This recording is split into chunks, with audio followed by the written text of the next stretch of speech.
봉독해 드리겠습니다. 헛된 영광을 구하여 서로 노엽게 하거나 서로 투기하지 말지니라. 형제들아, 사람이 만일 무슨 범죄한 일이 드러나거든 신령한 너희는 온유한 심령으로 그러한 자를 바로잡고 너 자신을 살펴보아 너도 시험을 받을까 두려워하라. 너희가 짐을 서로 지라. 그리하여 그리스도의 법을 성취하라. 만일 누가 아무것도 되지 못하고 된 줄로 생각하면 스스로 속임이라. 아멘. 네. 오늘 본문에 조금 저는 너희가 서로 짐을 지라는 줄 알았는데 너희가 뜻은 같지만 너희가 짐을 서로 지라 본문에 그래 되어 있네요. 너희가 짐을 서로 지라 이런 제목으로 하나님 말씀을 생각해 보겠습니다. 오늘 본문을 가만히 보시면 사람마다 들어오는 단어가 다르겠지만 어떤 단어를 좀 보셔야 되는가 하면 서로라는 말이 있어요. 서로.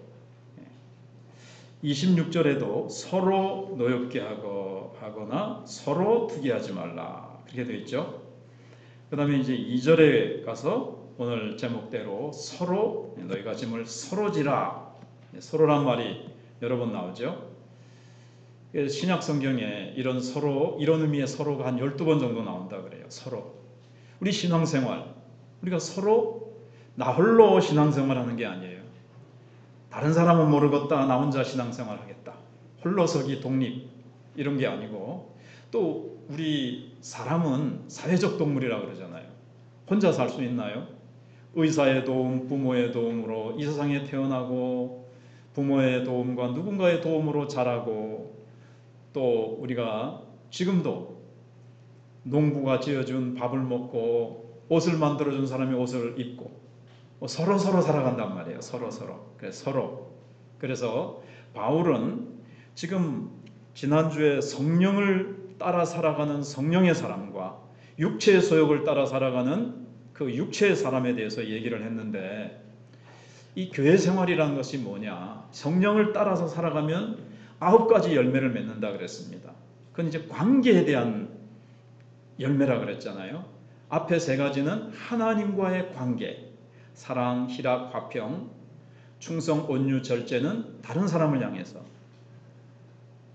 4, 2와 5장 충성, 온유, 절제는 나를 향한 나와의 관계가서 맺어지는 열매. 그러니까 관계란 말이에요.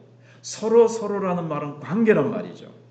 그래서 성령을 따라서 살아갈 때 교회의 현실 안에서 그럼 정말 구체적으로 어떤 모습이 나타나느냐, 어떤 모습으로 표현이 되느냐, 이제 이것을 6장에서 구체적으로 더 얘기를 하고 있습니다. 그래서 성령을 따라서 살아가야 지난주에 생각해 본 내용이 육체의 소욕을 이길 수가 있고, 육체라는 것은 이 우리의 몸이 아니라 우리 속에 남아있는 죄의 속성, 하나님이 아닌 것을 의지하는, 우리는 하나님만 의지해야 되는데 하나님이 아닌 것을 의지하는 어떤 우리 속에 있는 그 모든 것들을 육신이라고 말씀을 드렸습니다. 그래서 이제 오늘 말씀에도 이제 보면 이제 성령을 따라서 살아가는 사람의 삶이 신앙생활이 뭐냐? 막 신비로운 체험을 하고 막 환상으로 꿈으로 예수님을 보고 뭐 천사를 보고 나는 천사와 이야기했다. 나는 막 신비한 어떤 체험을 했다. 이렇게 하는 것이 신앙생활의 어떤 성숙한 표지, 신령한 성도의 표지가 아니라 하나님이 그런 것을 주실 때도 있겠죠. 근데 그것만 붙들고 야 이게 성숙한 표지다.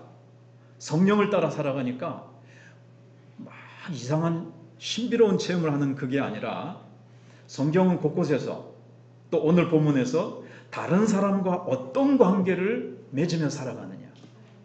이게 이제 신앙의 신령한 사람의 성령을 따라 살아가는 사람의 어떤 바른 표지다. 이렇게 볼 수가 있습니다. 앞에서 보면 육체의 소욕을 따라서 살아가는 사람은 육체의 열매가 아니라 뭐라 그랬죠? 육체의 이익은 분명하니 그랬습니다. 그게 뭐냐면 그게 이제 15가지 쭉 나오거든요. 근데 절반 이상이 어그러진 관계예요. 다른 사람에게 아픔을 주고 다른 사람과의 관계를 파괴시키고 다른 사람과의 관계를 파괴시키면서 다른 사람을 아프게 하는 이 어그러진 관계란 말이에요. 성령의 육체의 소욕, 자기중심적이죠. 특성이 자기중심적인 육체의 소욕을 따라서 살아가면 이렇게 관계에 아픔을 주고 다른 사람을 찌르고 힘들게 하는 이런 어그러진 관계, 잘못된 관계를 맺고 살아가요. 반대로 성령을 따라서 살면 어그러진 관계도 회복되고 다른 사람들에게 사랑과 기쁨을 주면서 성령의 열매에 굶주려 있는 사람들에게 아름다운 성령의 열매의 향기와 그 과일을 먹으면 가을에 얼마나 향기롭고 참 맛있습니까? 네, 그런 것처럼 이렇게 다른 사람에게 하나님의 축복과 평안과 기쁨을 흘려보내주면서 살아가게 되는 거죠. 그래서 신령한 그러니까는 사람, 성령을 따라가서 살아가는 사람은 성경이 말하는 방식으로 신앙생활을 한다는 게 뭐냐? 자기 나름대로 막 신앙생활하는 사람이 있어요. 보면 저건 성경이 말하는 신앙생활 아닌 것 같은데 자기 혼자는 막 열심으로 뭔가 열심히 해요. 근데 말씀을 따라서 하나님이 기뻐하시는 신앙생활이 아닌 경우가 있다는 거예요. 앞에서 말씀드린 대로. 그래서 딱 중요한 거는 관계에 어떤 변화가 있어야 됩니다. 관계. 하나님과의 관계, 그 다음에 이웃과의 관계. 나와의 관계가 바르게 맺어지면 이게 이제 진정한 신앙의 정도를 걷는 것이고 성숙한 신앙의 표지라는 겁니다. 자, 본문에서는 부정적인 모습과 이제 긍정적인 모습이 나타나고 있는데 이제 26절을 지난주에까지 읽고 26절을 안 했어요. 근데 26절을 한번 할 필요가 있겠습니다. 여기 그러니까 이제 바른 관계를 맺어가는 데 있어서 우리가 서로 금해야 할 부분이에요.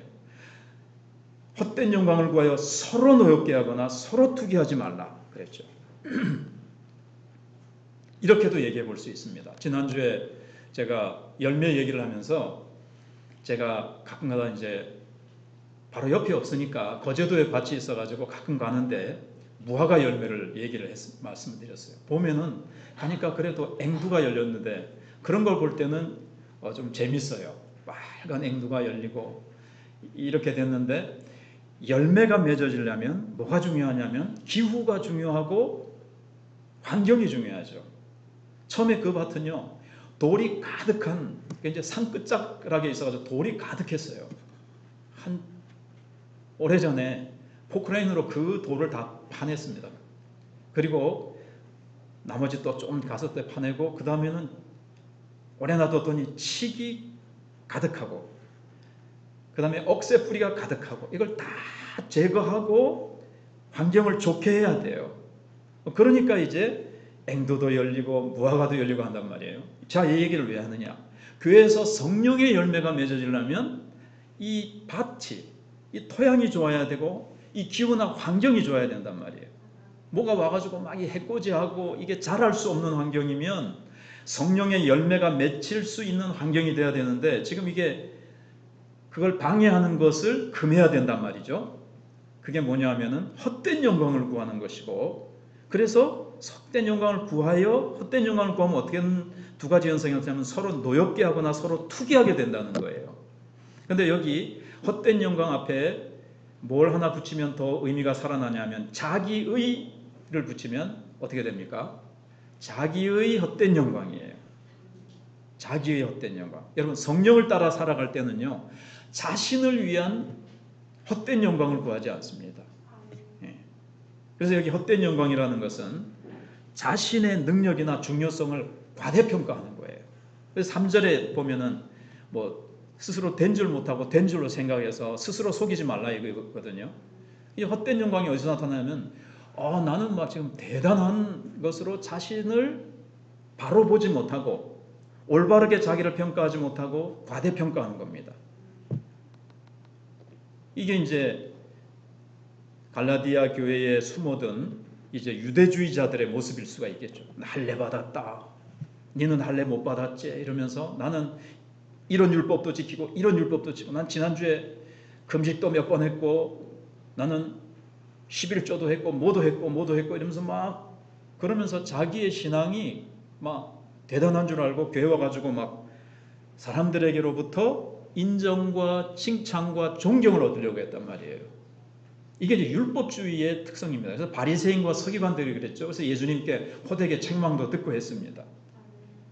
그래서 갈라디아 교회는 크게 율법주의와 주의자들하고 아직까지 그래도 바울의 말씀을 따라 살아가는 이 성령을 쫓아가는 사람이 있었던 것 같아요. 그러니까 이 양쪽이 어떤 이 충돌이 있을 수가 있고 갈등이 있을 수가 있는 거죠.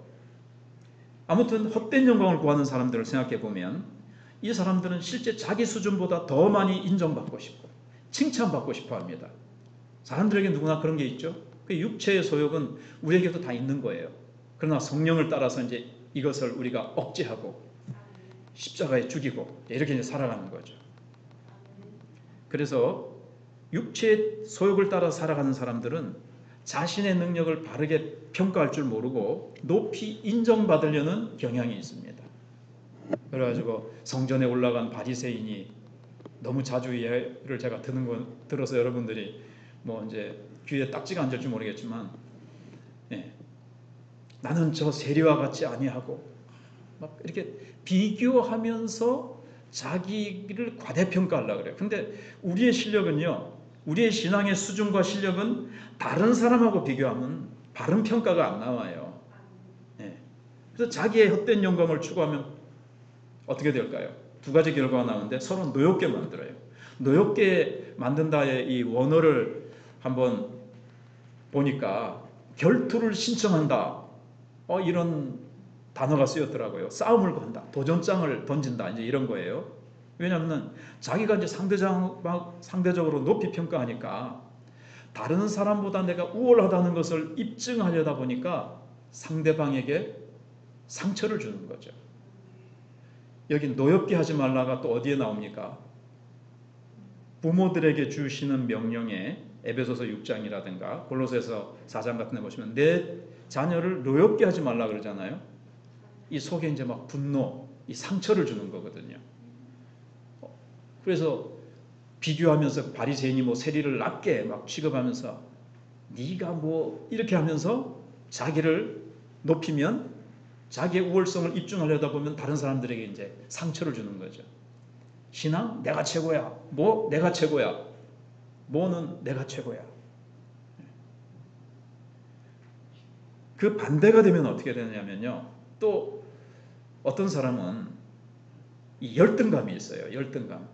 상대적으로 내가 부족하다고 느끼는 사람들에게는 어떤 상처를 주냐면 투기하게 되는 거예요. 질투를 주게 되는 거예요. 어떤 사람이 이제 막 자기를 자랑하잖아요. 자기가 가지고 있는 이 잘하는 걸 가지고 자기가 이제 이 부분은 내가 최고다라고 생각하는 걸 가지고 헛된 영광을 구한단 말이에요. 자랑하고 존경받고 칭찬받으려고 인정받으려고. 그럴 때 그런 것이 없는 사람, 그렇게 못하는 사람은 어떻게 될까요? 상대방이 가지고 있는 귀한 것들이 자기에게는 참 왜 나는 하나님 저런 거 안 주세요? 왜 나는 그런 게 없지? 참 세상 불공평하네. 하나님 뭐 다 사랑한다고 하셔놓고 저 사람만 하나님 편애하시는 것 같아요. 이러면서 투기하고 뭔가 분하고 억울해가지고 막 시기 질투하는 거예요. 저 사람 나도 저런 거 있었으면 좋겠는데, 나도 저런 자리에 있었으면 좋겠는데, 뭐 이렇게 된다는 거예요. 그런데 성령을 따라서 살아갈 때는 어떻게 될까요? 이게 안 좋은 분위기예요. 안 좋은 토양이에요. 여기서는 성령의 열매가 잘 맺힐 수가 없어요. 교회가 온통 막 서로 자기 헛된 영광 구하고 자랑하고 막 이러면, 한국교회에 들어와 있는 또 이런 것들 중에 하나가 뭐냐면요, 세상 영광을 교회에 갖고 들어오는 거예요. 교회 와가지고 내가 사업을 이렇게 성공하고 내가 우리 회사에 가면 어떻게 뭐 세상에 나가면 뭐 자기 예를 들면 금배지를 자랑한다든가, 금배지 뭐 국회의원이라든가, 세상에 뭐 내가 도의원 시원이 됐다든가, 뭐 자기 돈 자랑을 하든 뭘 이 작은 이런 자랑을 하는 것, 이런 분위기가 한국 교회에 많이 들어와 있거든요. 우리 교회는 이제 뭐 우리는 뭐 별 자랑할 것도 뭐 없을지 모르겠지만, 특히 서울에 그 유명한 강남 같은데, 그런 데는 그런 분위기가 많은가 봐요. 왜냐하면 제가 강남에서 심우하시는 목사님들의 설교집을 읽어보면 맨날 그 부분을 목사님이 그냥 깎아내신다고, 그 부분을 그냥 도려내신다고 그냥 막 힘쓰시는 걸 볼 수가 있습니다. 성령을 따라 사는 사람은요, 그렇지 않습니다.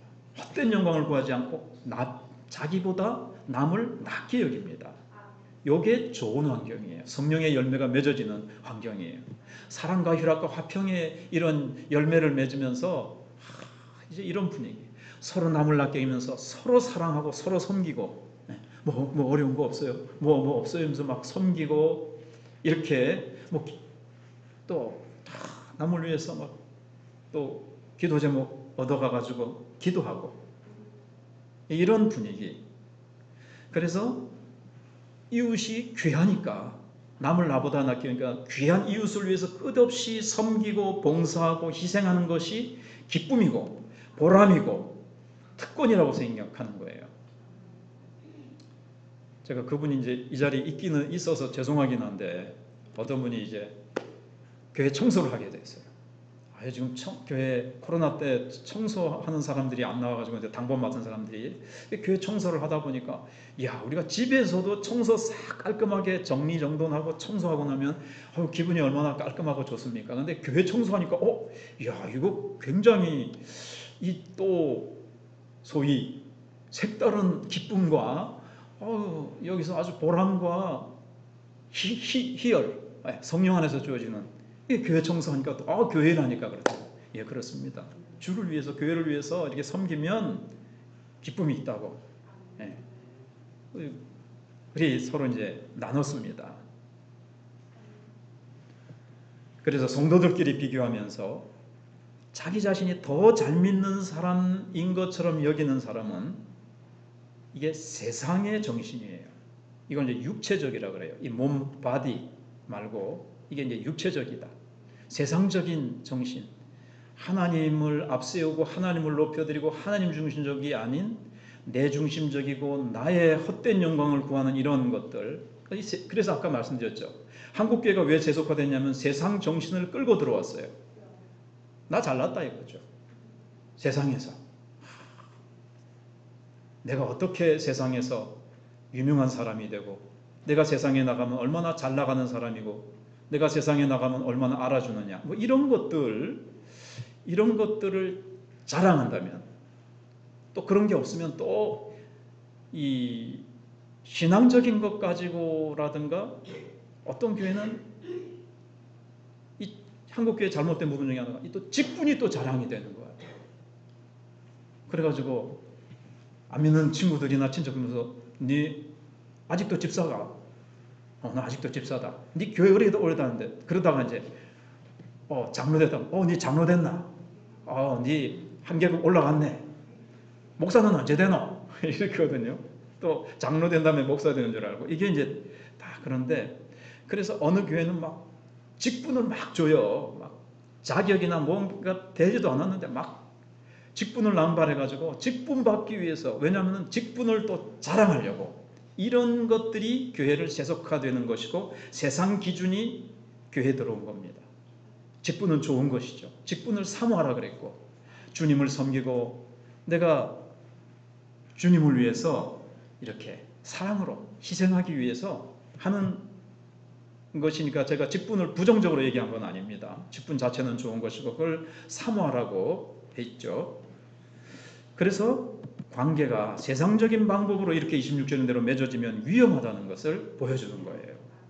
그래서 헛된 영광을 구하면 서로 노엽게 하고 서로 투기하고 교회에 갈등이 있고 서로 막 시샘하고 질투하고 막 상처 주고 이러면요, 성령의 열매가 맺어지기 힘들고 거기에 아름다운 하나님의 역사가 일어나기가 어렵게 되는 거죠. 그 다음에 이제 크게 두 번째로는 오늘 본문 말씀 속에서 서로 해야 될 일, 서로 금해야 될 게 있고 서로 해야 될 일이 있는데, 우선은 짐을 나눠지라고 되어 있어요. 근데 1절에 보면 사실은 이 짐은, 2절을 잠깐 보여주세요. 너희가 서로 짐을 지라. 이 짐이 뭐냐 하는 거죠. 다시 1절로 가보겠습니다. 이 짐, 이제 두 가지 짐인데 오늘 아무래도 한 가지만 해야 될 것 같아요. 그래서 1절에 형제들아, 사람이 만일 무슨 범죄한 일이 드러나거든 신령한 너희는 온유한 심령으로 그러한 자를 바로잡고 너 자신을 살펴보아 너도 시험을 받을까 두려워하라. 신앙생활은 서로서로라 그랬죠. 그래서 나 혼자 신앙생활 잘하면 되고 남이야 넘어지건 쓰러지건 죄를 지어서 뭐 어떻게 나동그라지든 상관이 없는 게 아니라 서로서로잖아요.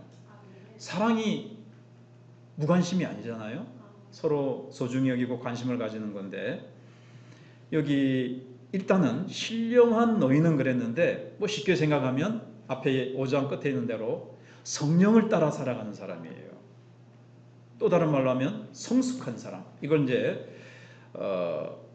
갈라디아서 6장 1절에서 신령하다 되어 있습니다. 물론 이제 고린도전서 2장 3장 1절 이하에도 이제 신령한 성도라고 이제 표현이 되죠. 성령을 따라서 살아가는 사람은 어떤 사람이냐? 사랑의 열매, 첫 번째가 사랑의 열매니까 공동체 안에 죄를 지은 사람이 드러날 때 이제 짐을 지는 것이고 돕고 세워주는 건데, 일단은 여기 보면 바로잡으란 말이 나오죠. 이제 순서를 이제 말씀대로 일단 한번 해볼까요? 형제들아, 사람이 만일 무슨 범죄한 일이 드러나거든. 근데 이 범죄가요, 원어를 또 찾아보면 원어가 중요한, 우리나라 성경, 우리나라 번역만 가지고는 이 뜻을 다 알 수 없어요. 근데 범죄가 뭐냐면 일단은 깜짝 놀라다라는 뜻이 들어있어요.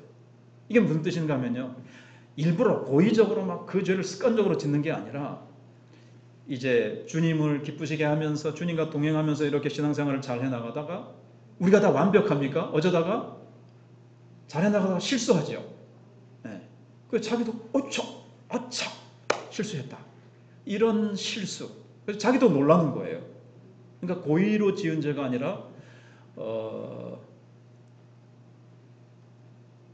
그렇게 이제 실수로, 뭐 제가 표현력은 부족하지만 이해를 하시겠죠. 실수로 이제 탁 어이구 죄를 지은 거예요.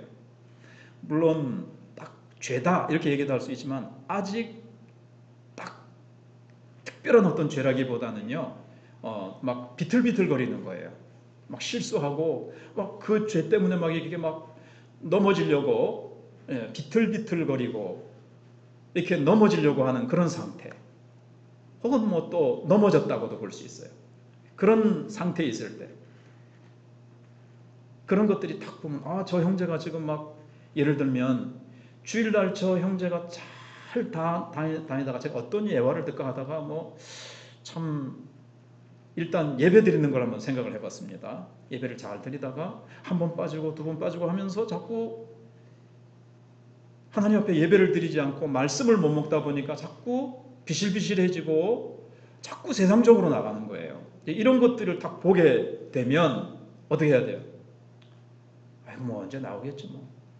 또 뭐 주일날 예배 나왔는지 안 나오는지 관심도 없고, 뭐 안 나오려면 네 안 나와라, 네 손해지, 언젠가 하나님이 치셔서 네 된통 맞을 끼다, 뭐 이렇게 하면서만 놔두고 그냥 이렇게 하는 것이 아니고 어떻게 해요? 신령한 너희는 온유한 심령으로. 근데 온유한 심령이 아까 얘기한 대로 나는 주의를 잘 지키는, 나는 뛰어난 사람이야, 이렇게 하면서 막 자만한 마음으로 야 일로 와봐, 또 뭐 야 일로 와봐는 안 하겠지만 김지사 일로 와봐라, 예배 맛 어느 날 왔어요. 이제 저 화장실 뒤에서 만나자 그래가지고 막 된통 막 뭐라 그러는 게 아니고 어떻게 한 마음으로? 온유한 마음으로. 온유는 뭐라 그랬습니까? 이 부드럽고 겸손하고 인내하는 마음이죠. 아무튼 이 막 네 그럴 수 있나 하면서 비난하고 정죄하고 판단하고 내치는 게 아니에요. 네 집사 그러려면 집사 그만둬라. 네 그러려면 믿지 마라 마. 믿든지 말든지 하지. 네 그런 식으로 믿으려면 이렇게 내치는 게 아니라 정죄하는 게 아니라는 거예요. 우리가요 믿었던 사람들에게서 또 혹은 교회에서 신앙생활 잘하던 사람이 다시 실수를 했다. 그럼 우리가 이제 실망하고 분노하고 비판하고 정죄하기가 쉽습니다. 근데 그 이면에는 그 사람이 그럴 수 있나? 또는 그 누구가 이제 어떻게 했을 때, 야, 그 사람 이렇게 했다더라.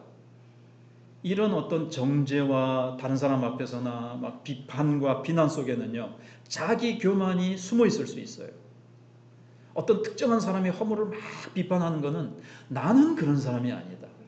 나는 결코 그런 사람이 아니다라는 것을 자랑하는 경향이 있단 말이죠. 이 속에 이제 헛된 영광도 있을 수가 있어요. 예. 근데 성령의 사람은 사랑이니까 성령의 열매로 절대로 비난하고 비판하고 정죄하고 내치지 않습니다. 자, 그 다음에 또 하나의 극단이 있는데요. 막 정죄하고 비난하고 막 되게 뭐라 그러면서 그 사람을 막 어떻게 보면 넘어진 사람 가서 한번 더 짓밟는 그런 타라고 얘기할 수가 있어요. 또 하나의 극단이 있는데요. 자, 어떤 사람이 죄가 드러났습니다. 예배를 너무 안 드린다. 또는 어떤 사람이 어떤 죄를 지었어요. 주님이 기뻐하지 않는 걸 했어요. 그러면 그냥 자꾸 덮어주고 그냥 지나가려는 극단이 있어요. 죄가 밝혀질 때 생겨지는 많은 문제가 있죠. 그 사람하고 나하고의 관계가 막 틀어질 수도 있고, 그 사람이 나를 멀리할 수도 있고, 그죠? 지가 뭔데? 뭐 이럴 수도 있고, 야단맞고 나면 탁 반발하거나 또는 확 회피해서 숨을 수도 있고. 그러니까 뭐 여러 가지 문제가 어려워지고 복잡해지고 관계에 어떤 어려움이 있을까봐 그 두려워서 덮고 그냥 지나가는 거예요. 아유, 다 죄인이지 뭐. 죄짓지 않는 사람이 누가 있어. 그러면서 그냥 지나가려고 하는 게 있어요. 한국 교회가 그런 게 많죠. 또 뭐라 그랬다가는 다른 교회 가면 어떡하나. 그렇지 않아도 뭐 교회들이 어렵고 출석수도 얼마 되지 않는 교회에서는 더 그렇겠죠. 한 사람이라도 더 귀한데 한 사람 전도하기 얼마나 힘든데 그 죄를 갖다가 뭐라 그랬다가는 그 죄를 고치려고 하다가 한 사람 잃으면 어떡하나. 이제 이런 두려움이 있는 거죠. 이것도 성경적인 자세가 아닙니다. 왜냐하면 오늘 본문에 그러한 자를 죄가 드러나면 바로 잡고 이렇게 되어 있거든요. 그래서 성경은 그 사람이 지금 약하여 비틀거리고 있거든요.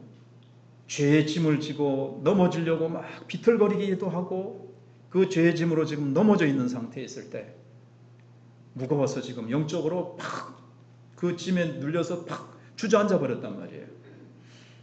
지가 일어나겠지, 주님이 일으켜 주겠지 하는 게 아니라 신령한 너희는 온유한 심령으로 그러한 자를 바로잡고는 회복시켜주고, 근데 가서 회복시켜줄 때 자신을 살펴봐. 너도 시험을 받을까 두려워라. 우리도 얼마든지 약하잖아요. 그래서 나는 너 같은 죄 절대로 안 지어. 그러면서 교만한 자세로 나는 강한 자처럼 뭐 절대 뭐라 그럴까요? 지존의 사람처럼 막 가가지고 막 교만한 자세로 막 조금 전에 말씀드린 대로 막 교만한 자세로 정죄하면서 네 그러면 안 된다 막 일으켜 줄 때 상대방에게 이렇게 막 자존심 상하게 상처 주게 그렇게 하는 게 아니라 나도 얼마든지 그런 죄를 지을 수 있는 나도 연약한 같은 형제다. 나도 너와 같이 연약한 존재다. 나도 주님의 십자가가 필요한 죄인이라는 겸손한 마음으로 가서 그를 붙잡아 일으킬 때 그 사람도 상처받지 않고 같이 이렇게 그 손을 내밀을 때 붙잡고 일어날 수 있는 거예요. 근데 딱 도도하게 야 붙잡아 이런 식으로 표현을 해볼게요. 붙잡아. 내 손 안 잡으면 니 못 일어나는데 잡아. 내밀 때 잡아. 예를 들면 지금 그래가지고 탁 붙잡아주고 탁 이렇게 세워주고 신앙생활은 말이야 나같이 하는 거야. 그래서 이렇게 그래가지고 막 자기 이렇게 하는 게 아니고 나도 얼마든지. 그래서 선줄로 생각하는 자는 넘어질까 조심하라 그랬잖아요. 그래서 신령한 사람은 온유한 심령으로 바로잡으라 그랬습니다. 그래서 이 온유도 성령의 열매 중 하나죠. 그래서 부드럽게, 여기 바로잡으라는 말은 그런 뜻이 또 들어있어요. 이렇게 그물을 한번 던지고 나서는 딱 어부들이 손질을 합니다. 구멍난데, 잘못된 빼쭉한데 이렇게 날카로운데 긁혀가지고 그물이 구멍이 나거나 파손된 부분을 손질을 해가지고 그물을 깁는다라는 뜻이 있고, 또 어떤 뜻이 있느냐면 뼈가 딱 부러졌을 때, 그래가지고 탁 탈골됐을 때 바른 위치로 딱 잡아주는 게 있어요. 근데 저는 뼈가 한 번도 안 부러져서 모르지만 이걸 바로 잡을 때, 요즘은 마취도 하지만 바로 잡을 때 얼마나 아플까요? 이게 바로 딱 잡을 때, 그죠? 굉장히 아플 거 아니에요?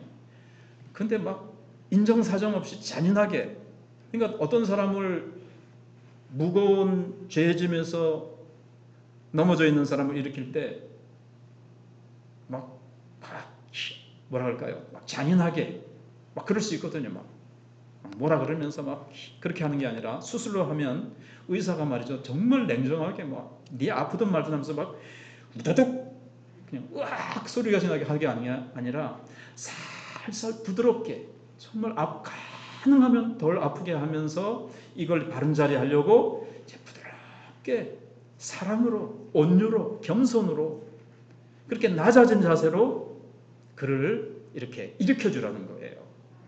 그걸 이제 말하는 겁니다. 그 영혼을 비판하는 것이 아니라 겸손하고 부드럽게, 그러나 분명하게 죄는 죄라고 얘기를 하면서 바로잡아주는 것을 얘기합니다.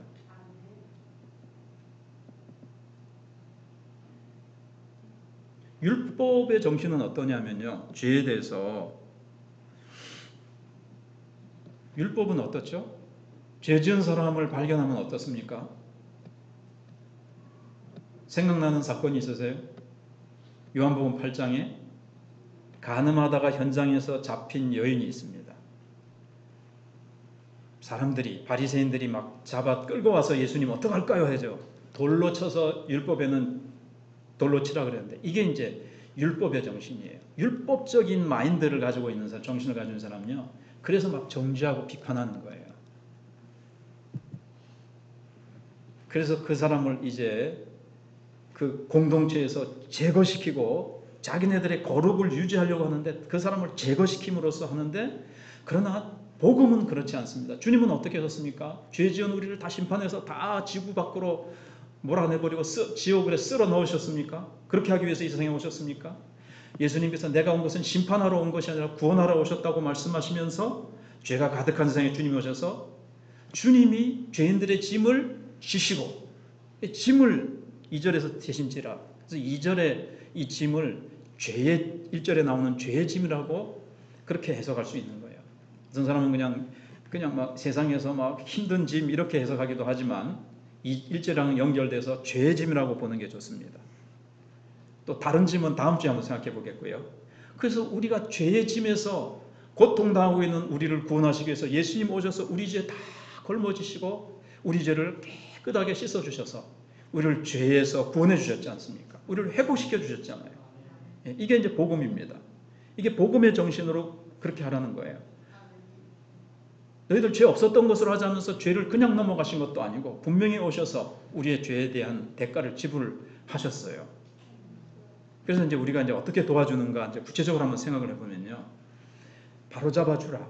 어떻게 하는 거지? 그 죄를 그 사람이 잘 인식할 수 있도록, 바로 판단할 수 있도록. 뭐 그게 죄인지 아닌지 모르고 막 가고 있어요. 영적으로 막 예배를 예로 들으면, 예배를 안 드리면서 말씀을 안 먹어서 지금 막 하나님과의 관계가 잘못돼서 힘들고 어렵고 인생이 풀리지 않고 막 고통스럽단 말이에요.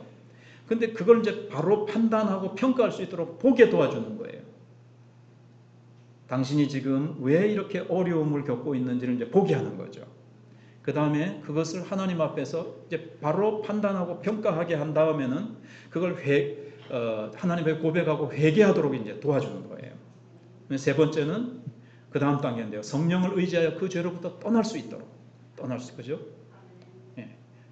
예배 드리면서 하나님의 말씀을 먹고 하나님을 영화롭게 해드리는 것이 얼마나 큰 축복이고 하나님께로부터 힘을 얻고 하나님이 우리를 도우시고 동행하는 아름다운 길이라는 것, 그래서 다시 돌아올 수 있도록 이렇게 바로 잡아주는 거거든요.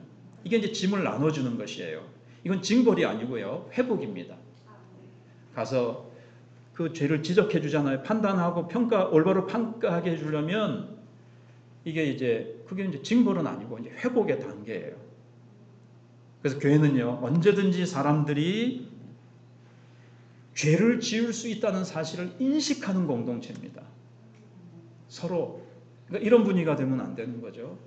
다 죄 지으면 막 정죄하고 판단하는 분위기가 돼가지고 죄를 지었으면서도 다 이렇게 감추는 거예요. 감추고 안 지은 척. 나 죄 안 짓는 사람인 것처럼.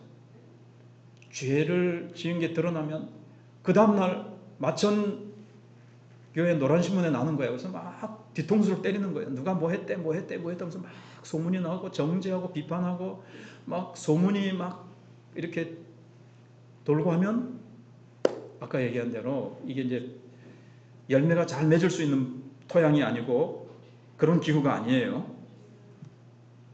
우리 아까 얘기한 대로 다 죄를 지을 수 있는 우리는 다 연약한 존재라는 것을 인정하는 공동체입니다. 우리 성숙한 자도요, 진짜 바울도 그랬거든요. 내가 내 약한 것을 자랑한다고 했듯이 저도 얘기하잖아요. 저 약한 사람이고 저도 이런 죄 지을 수 있고 목사지만 매일 기도하고 말씀 연구한다고 해서 제가 뭐 대단합니까? 저도 얼마든지 죄에 빠질 수 있는 연약한 여러분과 똑같은 육신을 가진 형제예요. 그죠? 여러분과 똑같은. 그런데 잘못하면 바리새인들처럼 외식한단 말이에요. 나는 절대로 죄 짓지 않고 나는 절대로 넘어지지 않고 나는 완벽한 사람인 것처럼 딱 여리고성처럼 초롱성같이 자기를 딱 지키는 거예요.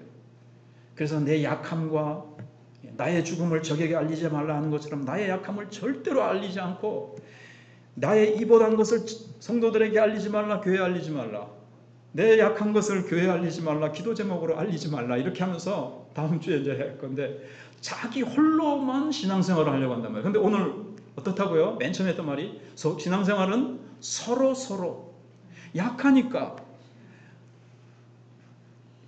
이 사람이 넘어질 수 있고 내가 오늘은 당신은 일으켜주지만 내일 가서는 언젠가는 내가 또 넘어질 수 있으면 그 사람이 일어난 사람이 내가 일으켜준 사람이 또 다음에는 나를 일으켜줄 수가 있고 이게 뭐예요? 서로 돕고 서로 일으켜주고 서로 힘을 주고 넘어지지 않았을 때는 서로 힘을 주고 서로 격려하고 서로 섬기고 서로 이게 이제 공동체예요. 서로의 연약하니까 넘어질 수 있구나. 가서 온유한 심령을 바로 익혀주고 내가 넘어졌어요. 나도 나 넘어질 수 있다는 걸 인정하고 일으켜주세요. 기도 제목을 얘기하고 이런 것이죠.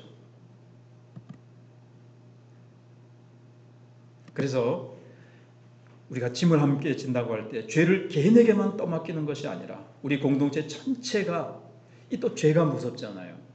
이건 영향력이 있고 퍼져갈 수도 있고 또 그 형제를 사랑하기 때문에 그 형제가 그 죄 때문에 약하여지다가 점점 더 그 죄가 그 형제를 잠식해 들어가서 그 형제가 나중에 정말 일어나기 힘들어질 수 있잖아요.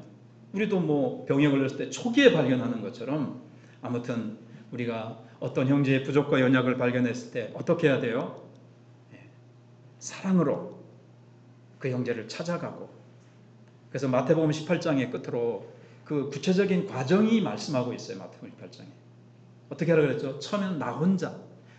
신문 내지 말고 노란 신문에 제발 좀 아무개 집사님 아무개 권사님 이래 이랬대요 하지 마시고 혼자 찾아가서 예배에 잘 참석합시다. 성경적으로 그랬을 때 하나님께서 주시는 복을 얘기한다든가 쭉 지금 계속 그렇게 하면 이렇게 된다고 얘기를 하고 그래도 안 들으면 두세 사람이 가서 또 권면하고 그래도 말을 안 들으면 교회 얘기를 하고 그래도 안 들으면 출교하라는 말까지 있어요. 예배까지를 가지고 이렇게 하면 그렇지만 자 어떤 죄를 지었을 때 심각한 죄도 있죠. 근데 출교하니까는 미워서 이제는 내쫓는다가 그것조차도 사랑의 정신이고 사랑의 동기라는 걸 아셔야 돼요. 충격을 주는 거죠. 진짜 니 망해라, 니는 지옥 가라 말 안 들으니까 이게 아니고 정말 충격을 주는 것이라는 것을 또 다음에 마태복음 18장이나 기회 가실 때 자세히 말씀드리도록 하고, 이제 우리 하나님 앞에 서로 격려해주고 서로 지지해주고, 그래도 한 가지만 더 얘기하고, 자, 어떻게, 그럼 이제 일으켜줬잖아요. 일으켜줬으면 끝 아니에요. 지속적으로 붙들어줘야 돼요. 지속적으로 가져야 될 태도가 뭔가 하면 온유함입니다. 계속 온유함으로, 자, 일으켜줬습니다. 또 어떻게 될 가능성이 많죠? 병상에서 퇴원했어요. 그래, 아직 좀 허약하잖아요. 든든히 설 때까지 붙잡아줘야 되는데 이제 계속 지지해주는 겁니다. 지금으로 하면 뭐 문자든 또는 한 번씩 만나는 거예요. 자, 한잔합시다. 격려해주는 거예요. 잘하셨어요. 잘 회복하셨어요. 그리고 함께 또 기도해주는 거예요. 또 그 사람을 위해서 기도해주는 거예요. 그리고 밀접한 관계를 하면서 당분간은 식사도 같이 하고 차도 같이 마시면서 어떻게 해줘요? 또 그 부분에 또 죄를 지을 수 있어요. 그래서 솔직히 얘기할 수 있도록 해주고, 지금 잘 되고 계세요? 그 어려움에 빠졌었는데 지금 잘 되고 계세요? 또 넘어지려고 그래요. 또 넘어졌어요. 괜찮아요. 우리 주님 앞에 고백하고 다시 합시다 하면서 그 사람이, 그런 거 있잖아요. AS를 해주는데 이게 다 고쳐질 때까지 또 이렇게 AS 또 해주고 하듯이 그 형제가 든든히 설 때까지 기도해주고 격려해주고 지지해주고 잘하면 칭찬해주면서 그 형제가 든든히 설 수 있도록, 자, 이제 말씀을 붙들고 하나님 앞에 기도하며 나가도록 하겠습니다. 자, 우리 교회가 헛된 영광을 구하고 자기 중심으로 투기하고 상처 주고 분노하는 것이 아니라, 자기의 영광을 구하는 것이 아니라, 우리가 사랑으로 섬기고, 오늘 주신 말씀을 붙들고, 연약해진 형제가 있습니까? 넘어지려고 하는 형제가 있습니까? 부족한 형제가 있습니까? 서로 도와주고 격려해주고 기도해주고 찾아가서, 그것이 분명히 죄고 그것이 하나님 앞에서 그렇게 계속 살면 넘어진다고, 하나님의 축복을 받지 못할 자리에 있다고, 형제여 돌아오라고 바로잡아주는 우리가 되게 해달라고, 나는 잘나서 교만해서가 아니라 같이 약한 겸손한 주인님을 나타내는 자세로 세워줄 수 있도록 우리 한번 기도하겠습니다. 기도하며 나가겠습니다. 하나님, 그렇습니다. 하나님, 우리가 함께 지지해주고 격려해주고 서로의 짐을 지게 해주옵소서. 죄를 그냥 넘어가고 덮어주는 것이 아니라, 하나님, 정말 우리가 서로 형제의 약함을, 아픔을, 죄의 짐을